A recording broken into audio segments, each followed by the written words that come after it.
Pessoal, vamos falar sobre a situação lá na Ucrânia, o que mudou aí nas últimas horas na frente de batalha e principalmente a estratégia ucraniana de explodir os depósitos de munição russos que continua a todo vapor. Tivemos 3 casos ontem. Essas notícias foram sugeridas por Quem Sou Eu, Daniel Júnior e várias outras pessoas. Obrigado aí ao pessoal que sugeriu as notícias, obrigado a você que está assistindo o nosso vídeo. Se você gosta do nosso conteúdo, por favor, deixe o seu like e se inscreva aqui no canal, né? Pois bem, como a gente pode ver, vamos dar aquela passada rápida pela linha de frente aqui. Não teve nenhuma grande alteração aqui em Kharkiv. Houve uma tentativa dos russos de avançarem aqui na região de Dementivka, mas não conseguiram tomar a cidade, foram repelidos pelos ucranianos, então continuou basicamente a mesma coisa. Mas é o que eu falo para vocês, isso aqui a gente tem o tempo todo confronto nessa linha de batalha aqui, né? Aqui na região de Lysychansk também não houve grandes alterações em relação a ontem. A situação ucraniana continua sendo crítica, não é uma situação fácil. Existe o risco, sim, dos russos cortarem a passagem dos ucranianos para Bakhmut aqui, mas ainda não aconteceu isso. Eu vi algumas pessoas falando que não, que já está muito perto de fechar os ucranianos e não sei o que lá, mas a prática é que não está assim não, tá? De fato, os russos estão brigando nos arredores de Lysychansk. Aqui na refinaria que tem aqui perto de Lysychansk, eles tomaram uma parte da refinaria já. Também aqui na fábrica de gelatina eles têm avançado alguma coisa, mas, por exemplo, dentro da cidade de Lysychansk em si, não tem russo ainda em lugar nenhum, né? Tudo isso que a gente está falando são nos subúrbios de Lysychansk que estão acontecendo essas brigas, né? E embora a gente tenha essa área vermelha aqui indicando uma parte do trajeto entre Lysychansk e Bakhmut interrompido pelos russos, segundo os ucranianos, eles continuam tendo passagem. Não está claro para mim se tem passagem por aqui mesmo ou se eles têm uma rota alternativa, porque isso é outra coisa que a gente mencionou já. Essa aqui não é a única rota que eles estavam usando para abastecer Lysychansk. É a principal rota, é a mais fácil para eles usarem, mas existem outras rotas. Tem essa outra estrada por aqui mais acima, tem outra passando aqui por Bilohorivka.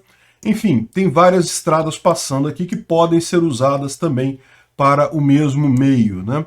Não estou dizendo que está totalmente descartado o risco dos ucranianos serem isolados nessa região, né? Pode ser que os russos consigam de fato fazer o movimento de pinça. Isso é um risco que existe e, como vocês podem ver aqui, essa era justamente a importância da travessia do rio que a gente viu lá no início de maio, né, a travessia em Bilohorivka, que os russos tentaram 9 vezes atravessar o rio aqui e não conseguiram. Imagina como essa situação toda teria sido diferente se, além do avanço vindo aqui de Popasna, também tivéssemos um avanço vindo de Bilohorivka. Certamente seria muito mais difícil para os ucranianos manterem por tanto tempo Severodonetsk, Lysychansk e esses pedaços aqui do Oblast de Luhansk, né? Enfim, o risco existe, não está descartado, mas ainda não é o que nós estamos vendo lá em Lysychansk. Os ucranianos estão defendendo a cidade, os russos estão atacando, usando principalmente artilharia, como é o padrão deles, mas, de novo, a gente espera que em algum momento vai haver uma retirada de Lysychansk da Ucrânia, mas a ideia, como sempre, é desgastar ao máximo o exército russo antes de ceder esse território para eles, né? Houve também algumas tentativas de avanço aqui em direção a Bakhmut, mas foram todas repelidas pelo exército ucraniano, né? Como a gente falou para vocês, a saída de Lysychansk, provavelmente a próxima linha de defesa vai ser Sloviansk, Kramatorsk e Bakhmut, e já existe uma preparação russa aqui na região de Popasna, justamente visando atacar diretamente Bakhmut. Muito provavelmente será a próxima linha, a próxima frente de batalha, uma vez tomada Lysychansk, né? Vamos ver se os russos vão ter fôlego para isso, porque a estratégia dos ucranianos é justamente enfraquecer as forças russas, minar a capacidade delas na batalha, mesmo que tenha que ceder terreno para isso, para, lógico, preservar os seus próprios soldados, né? E a expectativa deles é que em algum momento agora, durante o verão, que isso chegue a um ápice, a capacidade russa de avançar, eles parem de avançar, e aí sim que vai ser a oportunidade para os ucranianos fazerem a contraofensiva. Vamos ver como é que isso caminha. Uma parte fundamental dessa estratégia é justamente atacar os paióis de munição russos, uma vez que a Rússia ela usa muita munição, justamente ela tem usado muita artilharia, né? Então eles fizeram ontem alguns ataques aqui, ó. Deixa eu mostrar para vocês. Esse daqui foi em Rovenki. Rovenki é essa cidade bem aqui atrás, ó, bem na retaguarda mesmo. Explodiram um paiol de munição grande lá. Também aqui em Kadivka. Kadivka fica aqui, próximo a Luhansk. E também tivemos uma explosão em Yazinovataia. Yazinovataia, mas é território russo isso daqui, né? Então, se a gente teve aí vários casos dessa estratégia ucraniana de atingir depósitos de munição justamente visando enfraquecer o esforço russo. A gente imagina que em pouco tempo isso vai dar resultados importantes aí para enfraquecer o exército russo e permitir a contraofensiva ucraniana, né? Bom, outra coisa que aconteceu ontem que é mais uma tragédia, mais um caso de crime de guerra russo, foi um edifício residencial em Odessa que foi atingido de novo por aquele míssil X-22, o mesmo míssil usado lá no shopping em Kremenchuk. Vocês lembram, é um míssil originalmente desenhado para ser antinavio, então ele tem uma carga, uma capacidade explosiva muito grande, mas tem uma precisão muito baixa. Por quê? Sendo um míssil antinavio, você não tem muita preocupação com efeitos colaterais, não vai ter nada próximo ao navio, o navio está no mar. Então, e é um míssil antigo também, um míssil muito antigo da década de 1960. Inclusive, estavam chamando a atenção para o fato de que vocês lembram do Memorando de Budapeste, né? Quando houve a separação da União Soviética, uma boa parte do arsenal atômico da União Soviética ficava na Ucrânia. E a Rússia queria esse arsenal de volta, e os americanos preferiam que ficasse com a Rússia, porque pelo menos eles tinham um contato diplomático mais forte. A Ucrânia era um país que tinha acabado de sair da sua independência e coisa e tal. Então, houve uma pressão muito grande para a Ucrânia para ela devolver esse arsenal atômico para a Rússia. E, de fato, isso foi feito. Foi o Memorando de Budapeste, que, evidentemente, mais uma vez a gente fala isso, não adianta assinar acordo de paz com o russo sempre vai descumprir qualquer coisa que você assinar. Então, no final das contas, os ucranianos devolveram todo o seu arsenal atômico para a Rússia, em troca da promessa, na época, de que a Rússia iria respeitar as fronteiras da Ucrânia demarcadas, então não iria, em momento algum, avançar sobre a Ucrânia, né? Como vocês sabem, já em 2014, ela desobedeceu isso, invadindo a Crimeia, invadindo o Donbás, e o que o pessoal não sabe é que, além de entregar os mísseis, todos os mísseis nucleares, elas também entregaram todos os foguetes, né, os mísseis capazes de carregar armas nucleares. Isso incluiu 400 mísseis do tipo X-22, ou seja, justamente esses mísseis, que são antigos, que foram usados contra Odessa, contra esse prédio residencial, mais uma tragédia, mais um crime de guerra. Não tem nenhuma instalação militar próxima, mesmo que os russos achem alguma fábrica, alguma coisa que eles possam dizer, fingir que estavam querendo atingir a fábrica e acertaram isso daí. Lembra do que a gente mencionou lá no caso do shopping? Eles usaram a munição que eles sabiam ser capaz de atingir civis próximos, né? Então, no final das contas, claramente é um crime de guerra da mesma forma. Enfim, e isso foi usado possivelmente com mísseis que foram retirados pela Rússia da própria Ucrânia. Isso mostra, mais uma vez, o quanto é inútil acordos de paz com a Rússia. Não adianta. A Rússia só respeita a força, infelizmente. Enfim, é mais uma tragédia, e uma tragédia que fez muita gente levantar a seguinte questão, né? Se esses ataques russos a civis não são propositais, o que eles querem não é matar civis mesmo, porque, para pensar, o ataque que eles fizeram no shopping center, eles fizeram durante o dia, justamente para pegar a maior parte de civis. É o momento que o shopping center está cheio. Agora, quando atingiram um prédio numa área residencial, eles fizeram um ataque à noite. De novo, é a hora que tem mais gente dentro do prédio. Mataram um monte de civis inocentes num prédio residencial em Odessa, 14 mortos, um monte de feridos, inclusive 3 crianças que foram retiradas aqui do entulho. Realmente é uma coisa que dá para pensar, né? Será que esses malucos russos não querem, é isso mesmo, é matar civis indiscriminadamente. É um aviso aí para a Ucrânia sobre questão de assinar acordos com a Rússia, não existe isso. Uma boa notícia essa última semana foi justamente o encontro da OTAN, que gerou um monte de novas promessas de armamento para a Ucrânia, né? A gente falou sobre vários países que ajudaram, os Estados Unidos, a Inglaterra e coisa e tal, mas no final essa aqui é a lista que inclui mais de 50 países, as doações que foram prometidas pela OTAN por mais de 50 países para a Ucrânia e incluem 140 mil sistemas antitanques, né, RPGs, javelins, esse tipo de coisa, 600 tanques, 500 sistemas de artilharia e um bocado de munição para a Ucrânia. Ou seja, a gente tem aí realmente uma ajuda substancial vindo da OTAN. É lógico, isso daqui não vai ser um bate apenas, isso vai ser entregue ao longo dos próximos meses, mas ainda assim uma quantidade considerável de equipamento que deve ajudar bastante a Ucrânia nessa guerra, né? E, bom, saindo um pouco do campo militar e entrando no campo econômico, houve mais um caso de um cargueiro russo com cereais zarpando do porto de Berdyansk.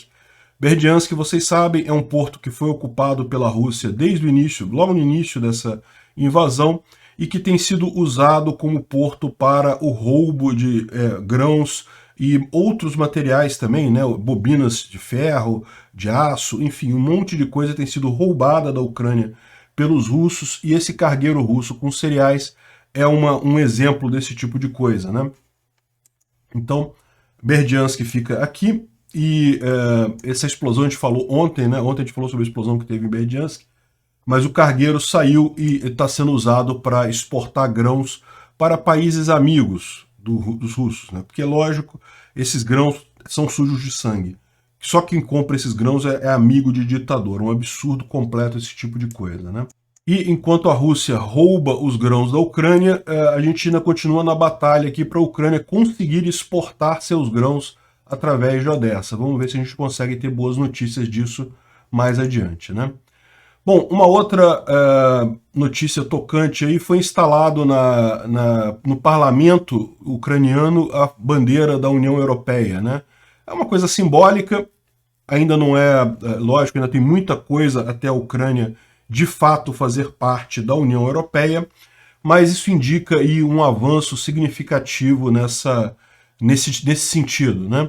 A presidente da União Europeia participou remotamente desse encontro, dessa cerimônia, né? E realmente o pessoal ficou muito emocionado lá, muito bacana esse gesto de aproximação com a Europa. Bom, vamos falar agora um bocado sobre a questão das consequências das sanções russas, né? Vocês já viram, a Rússia incorreu no seu primeiro calote agora, né? E muita gente está falando, inclusive aqui essa reportagem do DW, Deutsche Welle, é bem passadora de pano para os russos, falando que não, que foi um default, uma falha de pagamento, mas foi porque houve bloqueio de uma empresa que está no meio do caminho e coisa e tal. O fato é que não interessa, as sanções são uma realidade, a Rússia tem que viver dentro dessas sanções e ela não vai conseguir pagar os seus credores dentro dessas sanções, não importa de que forma ela tente, né? Então isso é um default como outro qualquer, não importa o mecanismo que está aqui no meio do caminho, e o fato é que quem procurou isso foi a própria Rússia. E o que eles estão levantando aqui, que é um problema real, esse tipo de coisa gera uma série de impactos para a Rússia, mesmo que a Rússia não dependa desses financiamentos diretamente. Por quê? Porque muitas empresas russas, na hora de comprar coisas fora do país, fazem financiamento e coisa e tal, e isso tudo agora fica mais complicado, porque a classificação de risco da Rússia aumenta, então todo o custo de você fazer uma operação de empréstimo, não só do país, como de qualquer empresa dentro do país, ele aumenta, e isso torna as coisas mais complicadas para os russos, né? Inclusive na China. Isso aqui é um ponto que eles ressaltam, que até a China está preocupada com esse negócio, porque com o default, o custo de você vender coisas para a Rússia fica mais caro, né? E, de fato, se você olhar aqui as exportações da China para a Rússia, elas estão em queda desde o início dessa guerra. Ou seja, apesar da China ter prometido ajudar Moscou, ter se colocado como um país aliado da Rússia, na prática isso não está correspondendo a ações reais. Ao contrário, as sanções americanas, as sanções do Ocidente, estão impedindo, inclusive, que a China venda para a Rússia, né? As sanções indiretas, como a gente falou, são o nome desse segredo. O fato de que a empresa chinesa que vender para a Rússia vai ficar impossibilitada de, por exemplo, comprar chips de Taiwan, isso realmente é um mecanismo forte para deter vendas para a Rússia, né? Com a questão do default russo, fica ainda pior a situação, né? Outra situação que está acontecendo é que isso é uma tristeza para os pilotos russos, mas eles estão sendo demitidos das empresas russas. Por quê? Porque a aviação civil russa está em decadência franca, né? Primeiro, que não pode voar mais para fora da Rússia para praticamente país nenhum, e segundo, que dentro da própria Rússia os aviões não conseguem ter manutenção adequada, então tem cada vez menos voos operando dentro da Rússia, e com isso você precisa de menos pilotos. Evidentemente, as companhias aéreas russas estão demitindo pilotos. Mas o pior é que eles também não podem trabalhar fora do país devido a restrições impostas pelo próprio governo russo. Então, isso realmente é uma situação complicada para eles, é uma pena, mas mostra mais uma vez o impacto aí das sanções na Rússia, né? A Rússia, quando houve as sanções iniciais falando que ela não poderia mais vender aviões e comprar aviões do Ocidente, né, ou financiar aviões do Ocidente, que ela deveria devolver os aviões, a Rússia fez uma lei, não, vamos nacionalizar tudo, né? E muita gente aqui, o pessoal que gosta do Putin, que gosta da Rússia, falou, não, olha, tá vendo? Resolveu o problema, agora a Rússia vai ter os aviões todos, agora são dela, ninguém tira, e pronto, olha só, grande Putin, uhul. Pronto, tá vendo? Não adianta, isso é uma besteira. No final das contas, eles não conseguem fazer manutenção, não conseguem fazer seguro dos aviões e não conseguem nem voar com esses aviões para fora da Rússia, porque se voar eles vão ser confiscados, né? Então esse é o estado da aviação civil russa, que está cada vez mais no buraco. E tem ainda outros problemas. Agora existe uma grande pressão nesse momento para incluir sanções ao Gazprom Bank. Ele é um dos maiores bancos russos e ainda não sofreu sanções significativas. Esse negócio de você parcelar as sanções, isso faz sentido, tá? Porque isso cria um incentivo para a Rússia voltar atrás. Se você coloca todas as sanções de uma vez só, o país não tem mais o que fazer. Já estou sancionado mesmo, não interessa, né? O que eles têm feito é justamente ir progressivamente aumentando essas sanções. Já são as sanções mais fortes feitas contra qualquer país na história, mas estão aumentando. E o Gazprom Bank deve ser o próximo a entrar nesse caso aqui, né? Inclusive, a própria Gazprom, que é a empresa russa de óleo e gás, teve uma significativa redução no valor das ações lá na Rússia. Veja, esse tipo de coisa a gente tem que tomar muito cuidado, porque o mercado de ações na Rússia está praticamente congelado, praticamente ninguém pode vender nem comprar ações lá, ficou restrito ao mercado interno, apenas atores internos podem comprar e vender ações, investidores externos só podem comprar, não podem vender ações na Rússia, e por isso a Rússia conseguiu manter a bolsa de valores dela numa estabilidade, proibindo os investidores estrangeiros de vender, eles queriam todos vender, não podem, e aí manteve essa estabilidade. Mas agora, mesmo os russos, que são quem podem operar de fato na bolsa, podem vender, acabaram jogando o preço da ação para baixo. E lógico, aí você vê o efeito também do outro lado da coisa, que é, quando o mercado interno resolveu vender, o preço caiu muito rápido. Por quê? Porque ninguém quer comprar. Pouca gente no mercado interno quer comprar, e os investidores estrangeiros também não vão querer comprar uma coisa que eles não podem vender depois, né? Então, houve esse colapso aqui da Gazprom no mercado russo, e ele aconteceu justamente porque ela decidiu não pagar mais dividendos. Então, aí você vê aquela coisa curiosa, né? Se você vê as notícias aí do pessoal que gosta da Rússia, não porque a Rússia teve um superávit fantástico, tá cheia de dinheiro e não sei o que lá, não tem nem onde botar o dinheiro, e, no entanto, não está pagando dividendos para os acionistas, né? É o que eu falo para vocês, o que está acontecendo na Rússia é justamente uma grande maquiagem pelo governo desses números, né? Não acredite em cotação nenhuma de ativo russo nesse momento, seja valor do rublo, valor de ações, índice de ações, tudo isso está sendo maquiado de forma descarada pelo governo russo. Por quê? Porque o governo russo quer convencer o Ocidente que as sanções não estão fazendo diferença, justamente porque elas estão fazendo diferença. Elas estão prejudicando muito a Rússia. Então a Rússia, para levantar essas sanções, precisa convencer o Ocidente que elas não estão fazendo diferença nenhuma. E uma forma mais interessante é a que fez aqui a Maria Snegovaya, em que ela fez uma pergunta no Telegram de pessoas na Rússia, que ela tem muitos contatos na Rússia. E aí, como é que está a situação de fato no dia a dia das cidades, né? E as informações que elas têm é que começou a surgir uma grande disparidade. Moscou e São Petersburgo continuam com o nível de vida mais ou menos o mesmo, não teve grande decréscimo. Em compensação, as regiões mais periféricas da Rússia estão sofrendo muito mais, né? Existe uma grande quantidade de substituição de produtos por produtos de pior qualidade, então está cada vez mais difícil encontrar produtos nas lojas e nos mercados, produtos de boa qualidade. Que você encontra são substituições baratas, substituições de má qualidade e caras, porque isso é outra coisa que ela fala.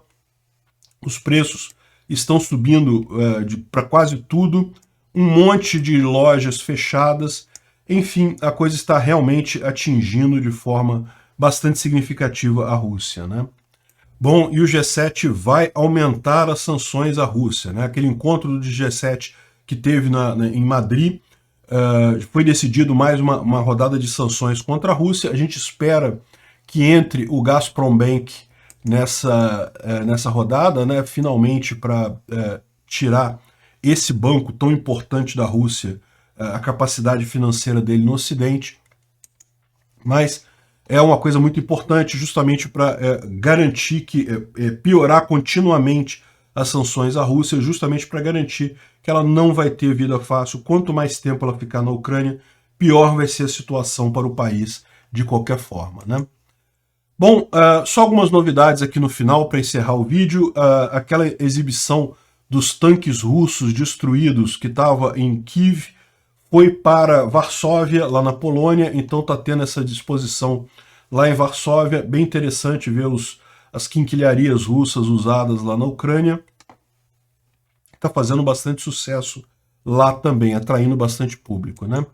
E uma última observação aqui, o Richard Branson, o dono da Virgin, que é uma empresa aérea muito importante, aí tem um monte de investimentos, na verdade, é também uma empresa aérea, mas ele tem também empresas aeroespaciais, tem empresas de túneis, tem um monte de iniciativas aí bastante interessantes também, né? Ele esteve lá em Kiev, falou com o Zelensky, não teve nada de concreto diretamente dessa visita, mas é lógico, como um homem de negócios, certamente isso deve ter sinalizado alguma intenção dele de investir na Ucrânia, o que é uma coisa extremamente positiva, né? Obrigado por assistir o vídeo até o final. Além de curtir, compartilhar e se inscrever no canal, considere se tornar patrocinador com valores a partir de R$ 1,99. Clique no botão Seja Membro abaixo para saber as condições e vantagens de patrocinar o canal. Mais informações sobre o nosso projeto, visite nossos sites indicados na tela.